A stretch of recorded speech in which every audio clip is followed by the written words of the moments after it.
We walked along the ledge just outside of the hotel window until I signaled to stop, directing my girlfriend's attention to the purpose for us being up here.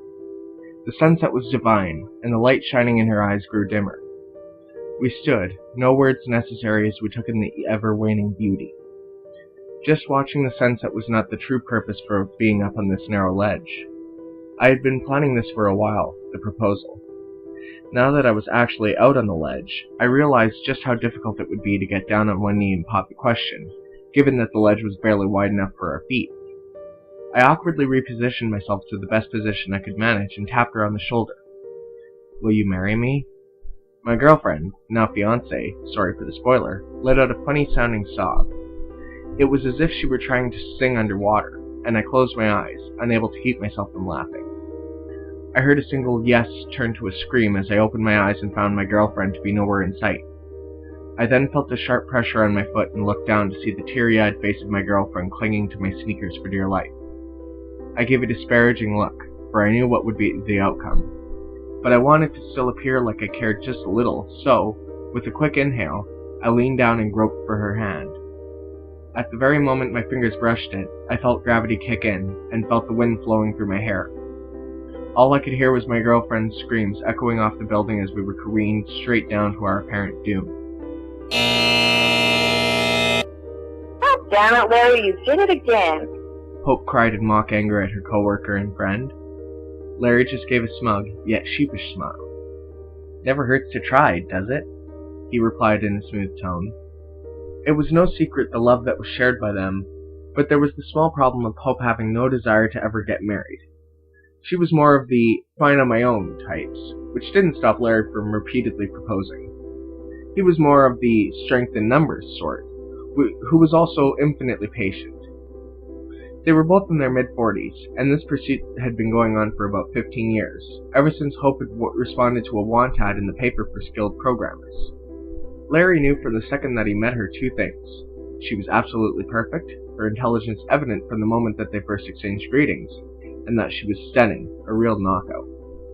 They became partners on a VR project. Well, it started out that way.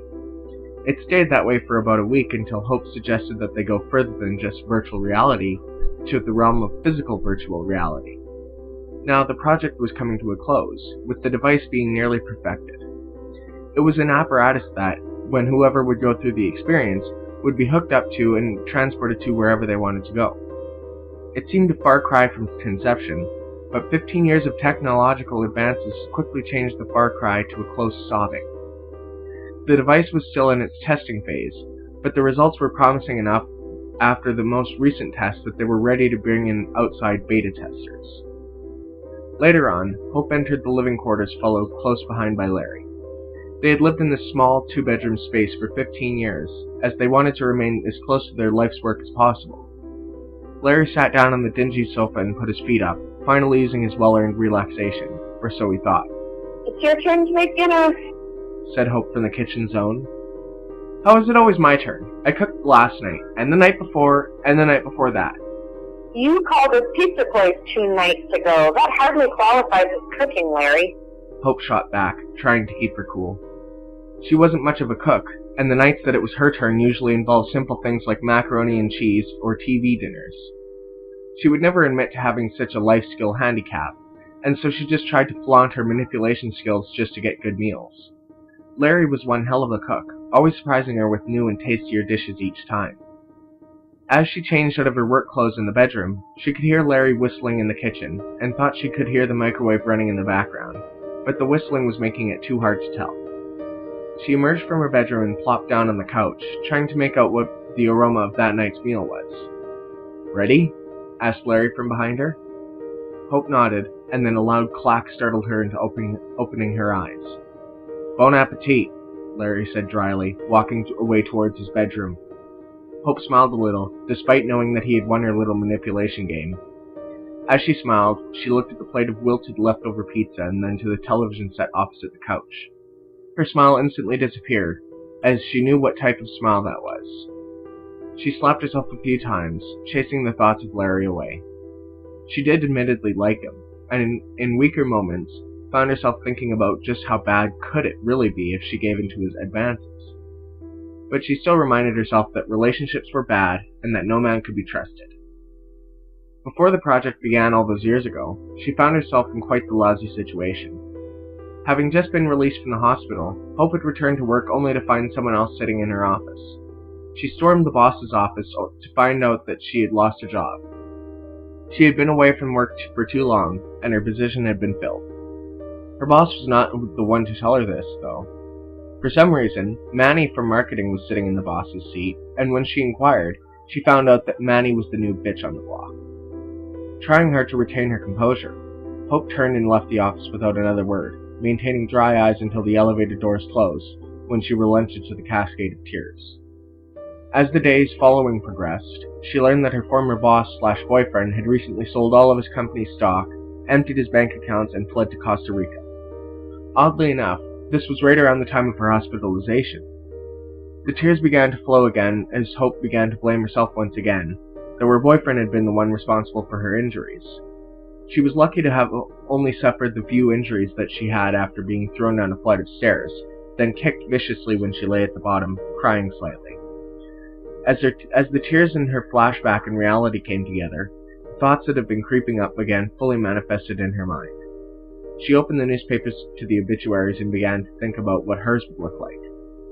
As she was thinking of all the possibilities, smiling sadly, her attention was momentarily divided by a want ad in the classified section on the next page. She shook her head, trying to get back to the thoughts of her impending death, but when she opened them, she couldn't help but direct her full focus to the ad, and once she had read it for the nth time, she gave up and walked to her computer to respond with an email. Larry sat in his room, listening to music on his headphones, also pondering about the past.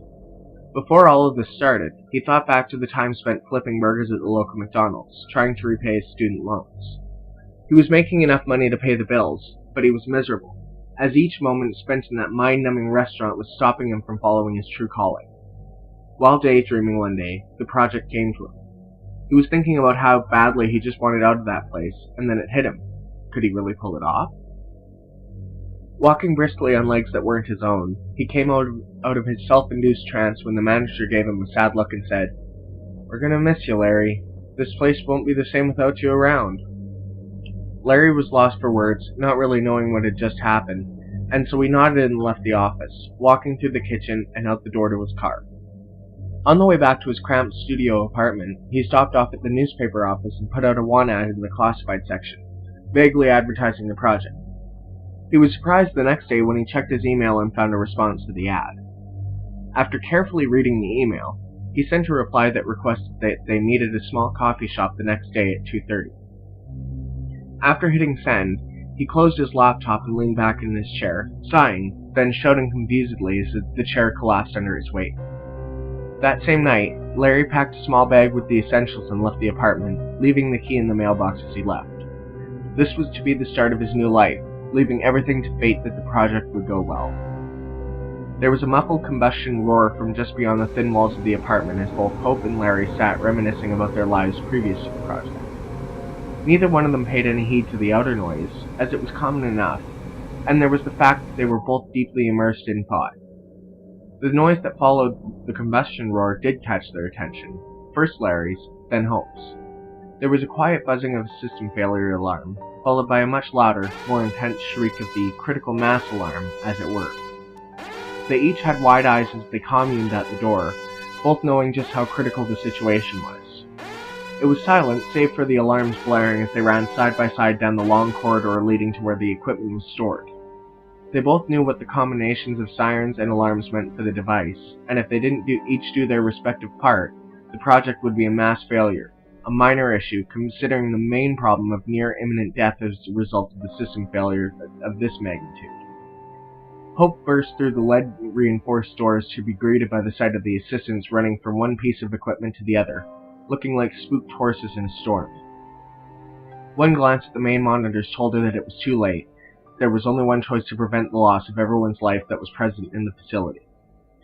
Larry caught up to her and shuddered. "The time has come. We have no choice," lamented Hope, determination beginning to shine on her tear-stained face. Larry nodded, seeing his own worried determination reflected in her eyes. The only option was to go on one last trip, for if everything went as planned, the machine was shut down upon giving any travel during a system failure. They would ultimately have to sacrifice their lives to become trapped in a digital limbo. The only solace here was that they would be able to choose the place they would spend the rest of their existences in. Hope opened the side of the machine and began to hook all the necessary electrodes and such that were required for travel as Larry typed in the necessary coordinates and stipulations for the final destination. He left the computer bank and climbed into the machine beside Hope. After readying himself for the procedure, a white-faced, saucer-eyed attendant gave him a fearful nod and shut the door on what existed before. Hope and Larry each closed their eyes as the machine began to shake and whirl mildly, and just as a white flash enveloped the world, they took each other's hands and began to unconsciously pray. Larry awoke to an immense heat at his back, and immediately unhooked the electrodes and shook Hope awake. The machine had crash-landed, and as a result, the rear portion was on fire.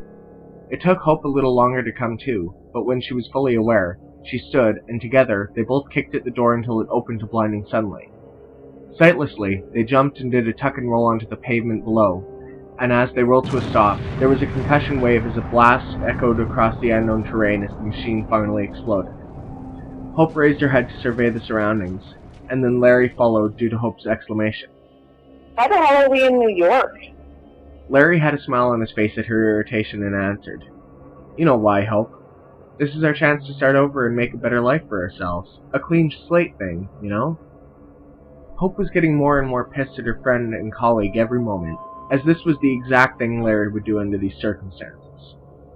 "At least the weather's nice, though," Larry said with a glint of humor, trying to diffuse Hope's anger at his manipulative plan, but it wasn't working. Hope walked off with an annoyed grunt, and Larry slowly followed, trying to keep some distance but also wanting to keep an eye on his friend.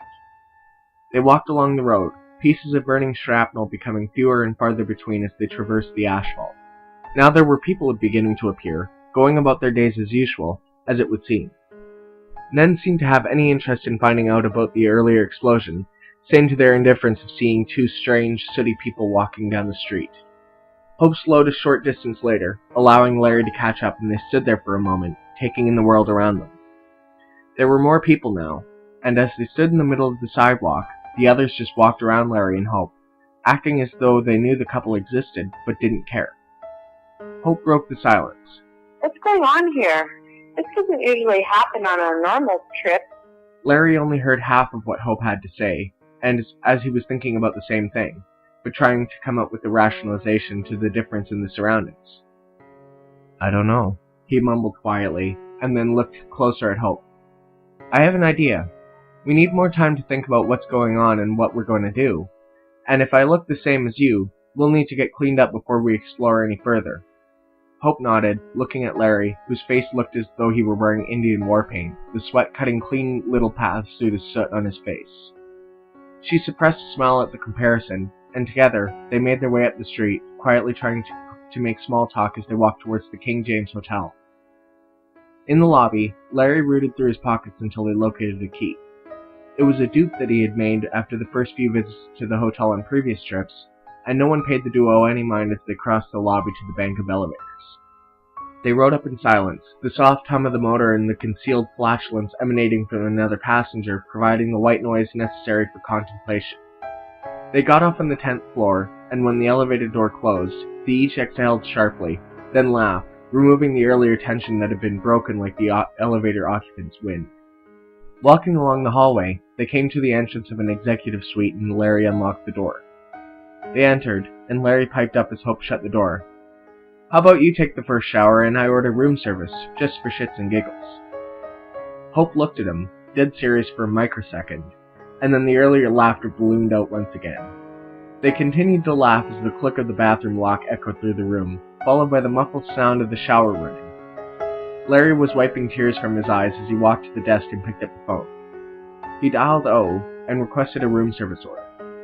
It was the same one he had made time and time again, and by the time he had hung up and pulled out his wallet to get the money, the shower had turned off. Hope poked her head out of the door and called, "Shower's free." Larry stood up and set the money necessary for the room service order on the desk beside the phone, and when he turned to walk towards the bathroom, his jaw dropped as he saw Hope clad in the hotel bathroom, her figure being nicely flattered. He quickly shut his mouth the second that Hope slapped him, saying, "Not for you, creep."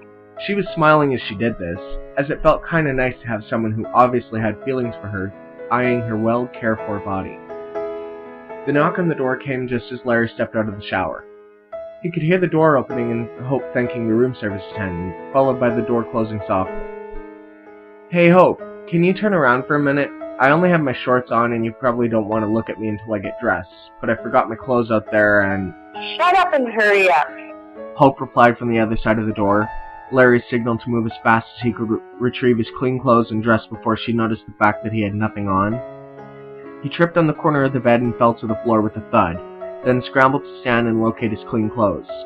Just then, Hope turned out of concern for Larry and gasped as she saw his body in living color. The awkwardness lasted for what felt like an eternity until Larry spoke up. If all is finished here, I think the food is getting cold." Hope mulled over his response for a time, wondering which was more worth it. In the past trips, Hope had felt something towards Larry, but mostly the feelings were artificial. But now, being in reality, she finally realized her true feelings towards him. Hope answered him, but not with the response she intended to give. "You're right. You should put something on, and then we'll eat." Larry looked a bit sad at this, and Hope could feel her heart breaking as she held in what she desperately wanted to say. Larry's sadness turned to intrigue as he saw the expression on Hope's face, one of a mix of restraint, sadness, and longing. He didn't say anything, as he had trouble reading signals in the past, but this time he knew, but didn't want to cause trouble. Just yet. They each finished their meals and Hope leaned back in her chair, patting her stomach with satisfaction. She began to move a little lower with her patting and began to caress herself. Larry knew that it was now or never. He hesitated, his mouth resembling the entrance to a lightless tunnel, and Hope knew what he was going to say, so she said it, while variable, to him.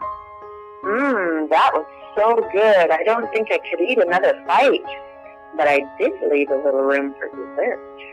With the dessert remark, she gave a wink, and Larry could feel his jaw nearing the verge of unhinging with shock and lust.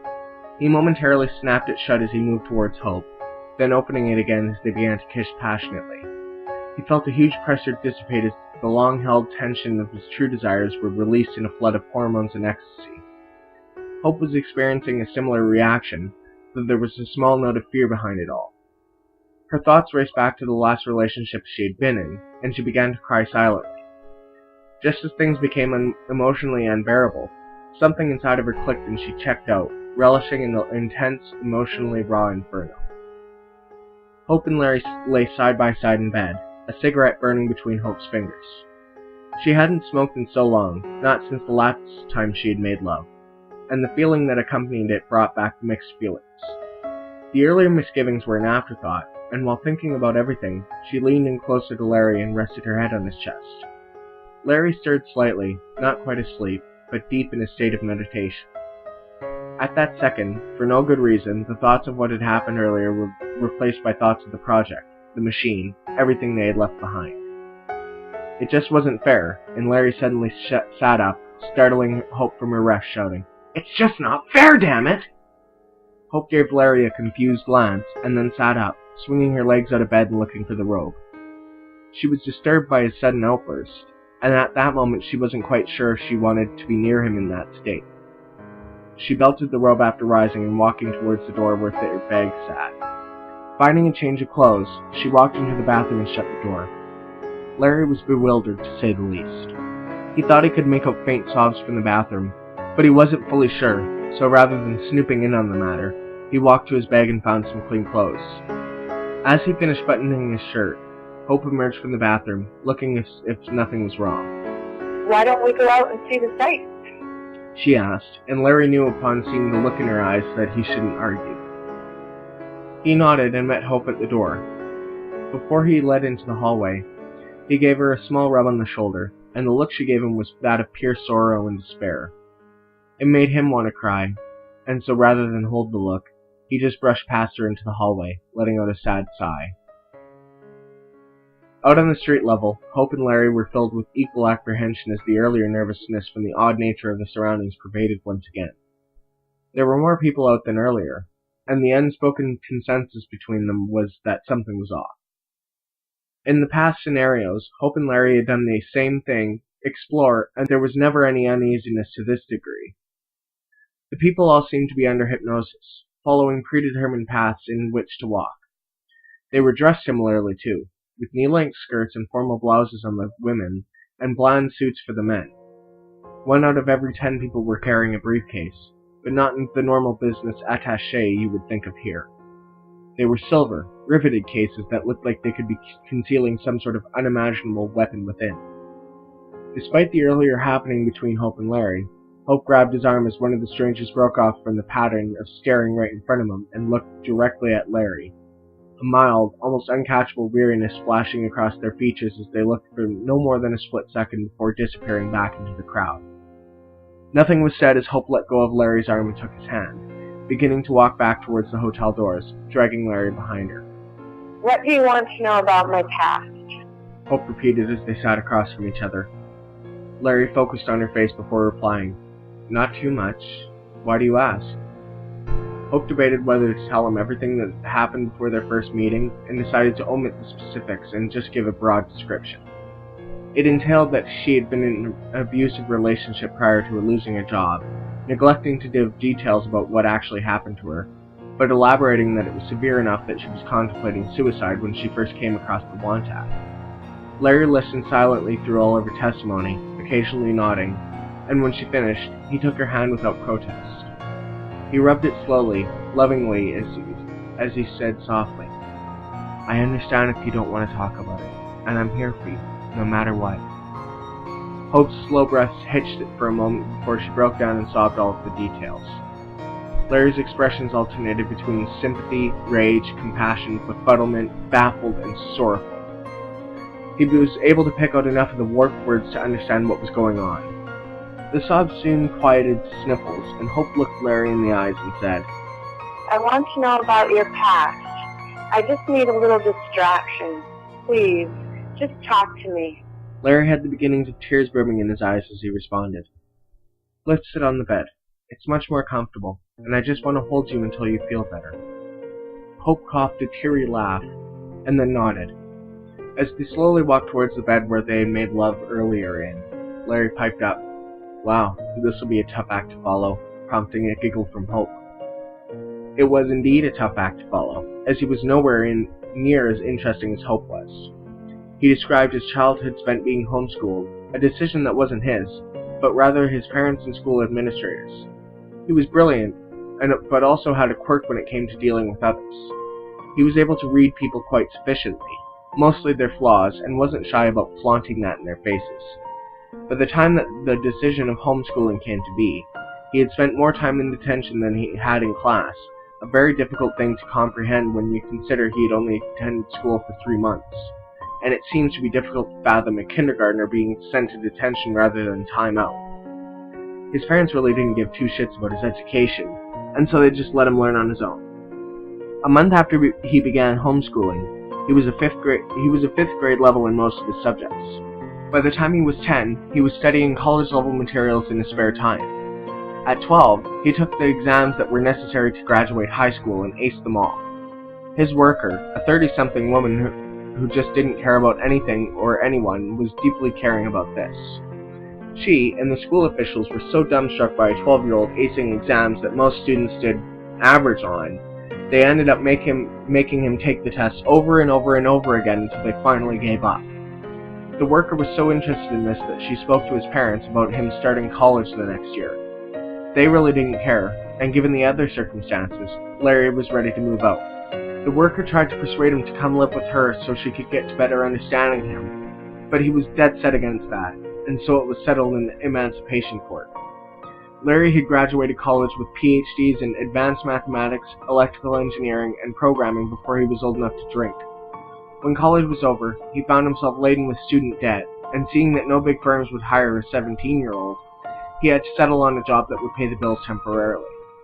McDonald's was the answer, but it seemed incorrect, leading him to pursue the right answer, which is what led to his decision to quit and begin the project all those years ago.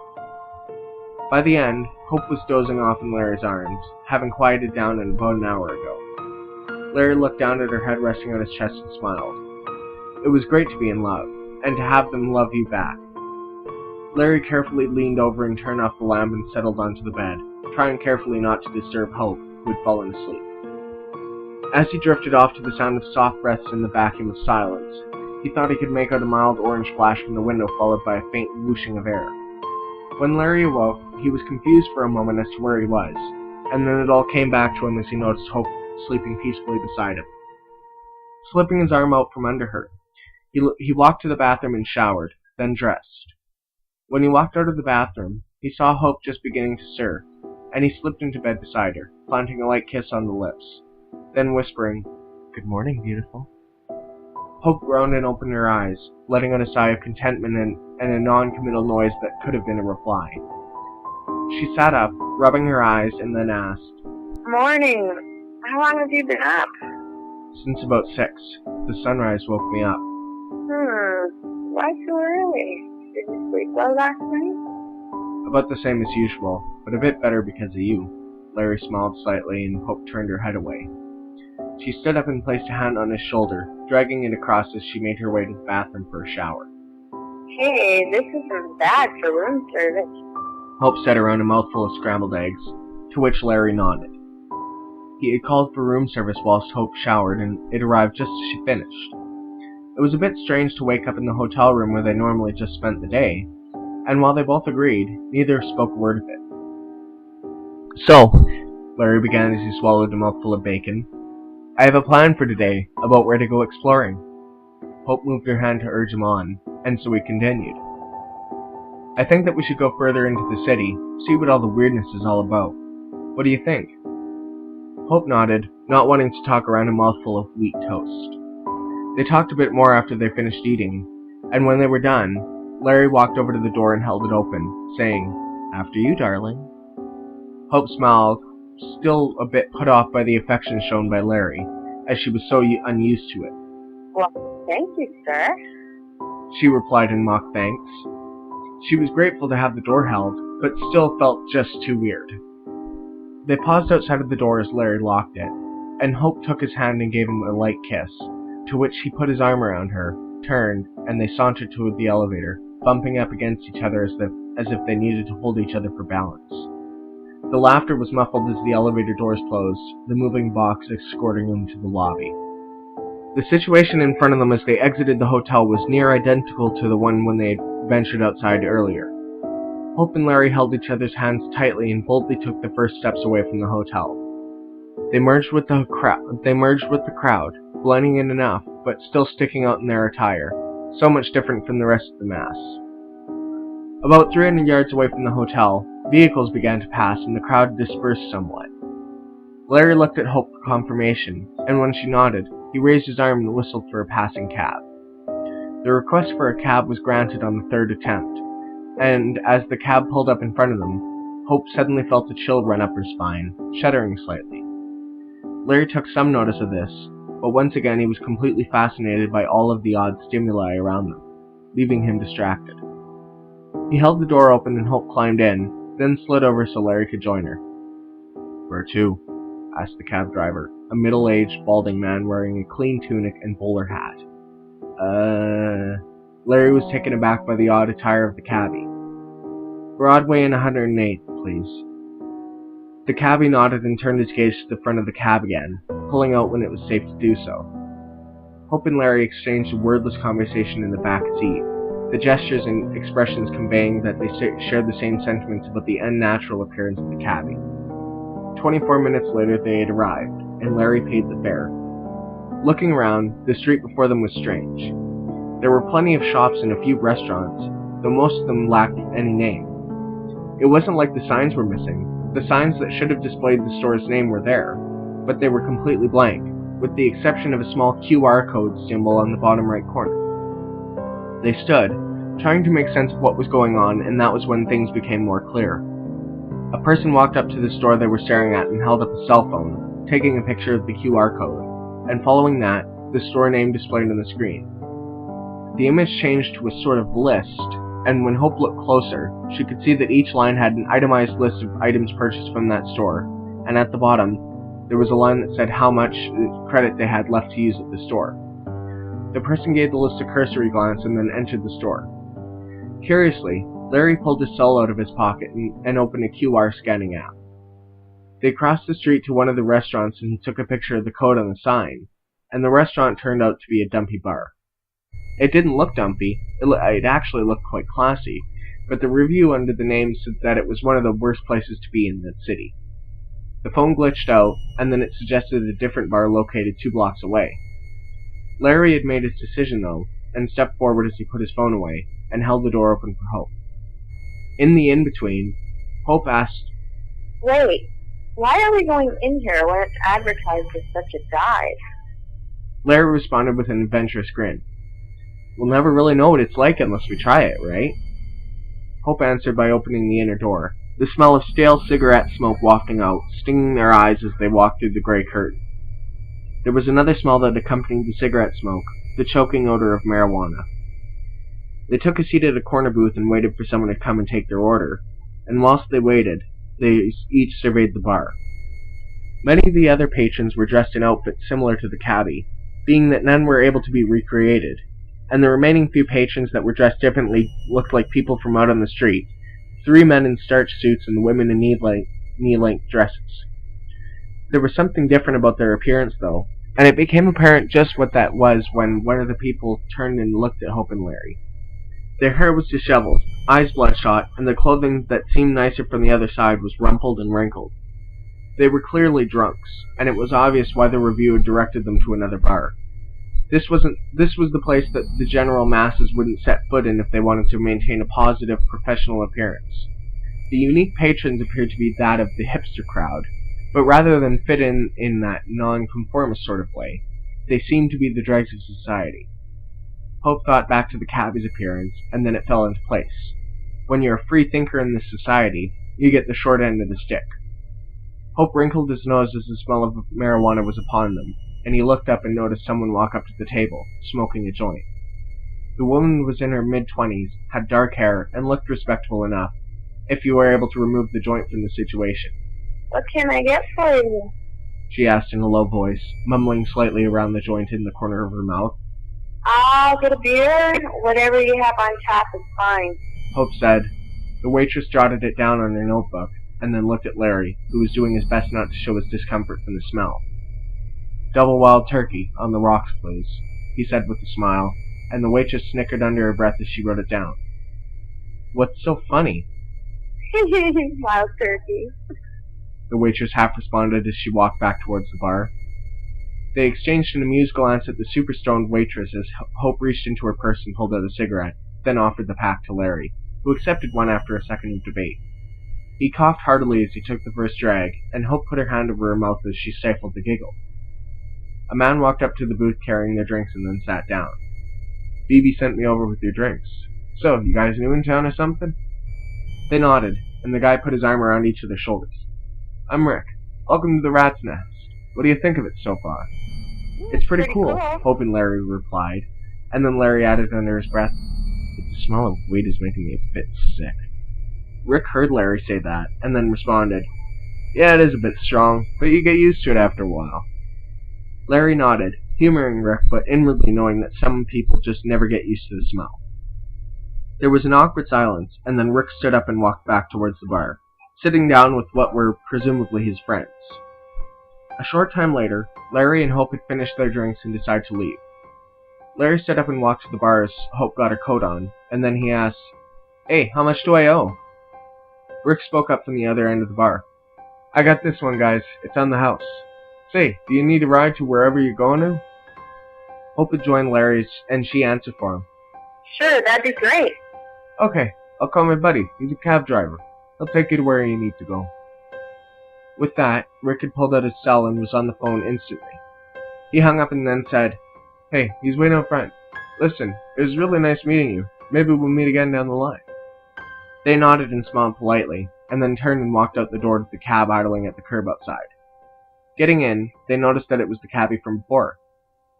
Back to where you came from? Yep, King James Hotel. The cabbie was more talkative this time, and after he made an illegal U-turn, he piped up. Hey, any friend of Rick's is a friend of mine, so consider this a friendly ride from your pal, Charlie. We couldn't accept that, but thanks for offering. Hope said, and then Charlie then interjected with, "Nope, I don't take charity from friends." The ride went quicker than before, and when they pulled up in front of the hotel, Larry had some money ready to hand to Charlie, who waved him away. He then reached into his shirt pocket and handed Larry a wad of cash. "From earlier. I told you, I don't take charity from friends. Now get out of my cab." The friendly, joking demeanor that was on Charlie's face hardened as he told them to get out, and so they did so, confused at the change in demeanor. As they crossed the sidewalk that led to the hotel doors, it became more alarmingly apparent that the people milling about were taking stock of Hope and Larry. It was the fact that the people on the opposite sidewalk had stopped and stared. Hope and Larry exchanged looks of unease and quickened their pace to the front doors and entered. The lobby was strangely empty, with no person in sight, not even a clerk behind the front desk. The unease remained as the elevator took an inordinately long time to reach the floor they were on, and suddenly the sense of fear climaxed as the doors opened to reveal a few dangling cables and a plume of smoke billowing up from some point below. Larry cautiously approached the gaping maw and peered down, seeing a flaming mess of twisted, broken metal that had once been the elevator. Hope pulled Larry back as the elevator doors began to close, nearly crushing his head like a horizontal guillotine. Walking slower now with equally shaking legs, they walked to the inconspicuous door on the opposite end of the lobby and opened it, beginning to ascend the flight of stairs. They were panting slightly when they finally reached the door that led onto their floor, and as Larry reached into his pockets for the room key, his hand brushed the ring box that had sat there, unopened for the last year.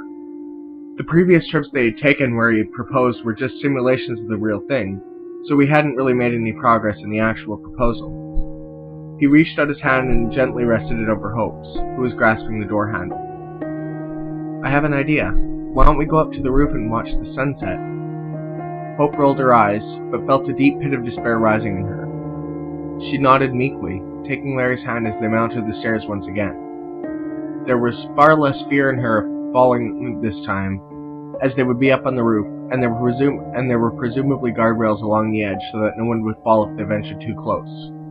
They reached the top of the stairs and found nothing except a ladder in front of them. Looking up, Hope could see that the latch to the roof was secured with a padlock.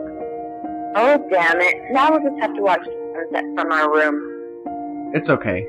Larry got a plan," said Larry like a smartass as he jingled the key ring before beginning to climb the ladder. He looked back at Hope and asked, "Coming?" Hope sighed and then took hold of the ladder, beginning her climb as Larry unlocked the padlock and opened the hatch. As Larry pulled his feet through the opening, Hope heard him curse a few times, grunting in between. "You okay?" she asked as she neared the top of the ladder. "Yeah, but you gotta see this." Hope had a look of guarded curiosity as she poked her head through the hatch and observed the surroundings, one eyebrow starting to elevate as she realized what was happening. As she exited the hatch, she was able to fully take in everything around her.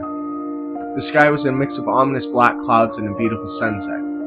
Her mouth lay agape as she tried to comprehend the vision of chaos and order before her. She looked over at Larry. He was down on one knee, head down and one arm between his legs. She rushed over to him, and when she was standing inches away, he suddenly shot his head up, surprising her. "Jeez, you scared me." "Don't worry. I'm scared too. Will you marry me?" Larry had a sheepish grin on his face as he produced the open ring box from between his legs. Hope stared in disbelief at the ring, then at Larry, then back at the ring. She was floored by this gesture and as a result was unable to say the right thing.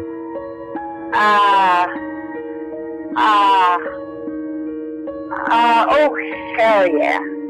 Larry's eyes lit up as she tendered the response, and they hugged each other harder, then kissed a bit too passionately. The kiss was broken with gasps of fright as the wind suddenly flared up and most of the ground disappeared around them. They were standing on a 6-inch wide strip of concrete on what was left of the roof of the hotel. Hope flashed a look of panic punctuated by the beginnings of sobs. Larry was also shocked, but relayed it by expressing intrigue. This situation had just entered the Twilight Zone, following damn near the exact same pattern of each trip previously taken. Things had taken a different turn though, and Larry felt a slight glint of hope that they may still make it out alive if they could find some way of getting back into the hotel. All hope was lost as Hope cried out as she slipped, hurtling towards the ground. Larry hesitated for a split second, and then took a deep breath and dove, following Hope towards the earth. With his heavier weight, he caught up to her easily and took her hands as they continued to freefall. Hope smiled softly before the impact came, filling both of them with nothingness. 2 months later. There was clapping as Hope and Larry walked down the aisle in the makeshift chapel the staff had erected in the facility. This ceremony was a combination wedding, celebratory, launch party, as the week before, they had unveiled the machine at a tech conference in eastern Baltimore. Before then, Hope and Larry had occupied a hospital room for about a week, recovering from mild dehydration and slight hallucinogenic poisoning. It turns out that the staff of the facility had figured out to do several things to initiate the final test of the equipment. By injecting vaporized hallucinogens into the air system of the small apartment Hope and Larry shared, they were able to induce a panic bad trip that involved a literal trip. The team knew to stop the experiment because of the overdose on hallucinogens when they fell out of the machine when the team opened the doors to check on them. The entire trip and everything that Larry and Hope did was all real, except for the remnants of the last day spent there when the overdose was creeping in. The wedding ceremony went well, and everyone had moved into the common area where the celebration was to be held. There were many faces present, both familiar and unknown, but a few significant faces stuck out. After attempting to track them down for the last 2 months, the team had successfully located both Rick from the bar and the cabbie, Charlie. Hope thought she could recognize them both as they mingled throughout the crowd, but wasn't entirely sure. She stood there, focusing closer until a touch on her arm startled her and she cried out, It's me, Larry. Larry looked a bit concerned at the look of fear in Hope's eyes and pressed further. Are you okay? You look like you've just seen a ghost. Hope felt faint, but also felt the need to answer as her gaze traveled back in the direction of Rick and Charlie. I think I have. She said just before fainting, Larry just barely catching her as she fell to the floor. Some of the people at the party looked over, and then came over to see if they could help. They were moving slowly, and Larry's vision began to tunnel as he watched them all begin to fall like dominoes, one after the other. Larry looked around and noticed through blurry eyes 2 figures standing over by the bar, both wearing what he had seen them wearing in New York. Larry finally relented to his fading consciousness and fell to the floor as he watched Charlie hold his arm out over the punch bowl and then retract it, putting something back in his jacket pocket as he did so. An excerpt from the Daily News. New inventors poisoned at their wedding. Larry and Hope Carlson were enjoying the reception of their wedding when all of the guests began to fall ill, all losing consciousness shortly after consuming some of the punch provided by the caterers. When Larry was revived and questioned whether he saw anything suspicious, he stated, Yes, Rick and Charlie did it. I saw them poison us. Look in New York. You'll find them. He began to shriek uncontrollably and had to be sedated. When he was revived, he was still shrieking and babbling incoherently, and it regrettably looks like the effects of the poison are permanent. It is such a shame that such a brilliant mind would fall victim to such a cruel twist of fate. Hope and Larry had just completed a revolutionary project that was to be released to the public 1 week before the poisoning incident. We will continue to bring you more news on this matter as it develops.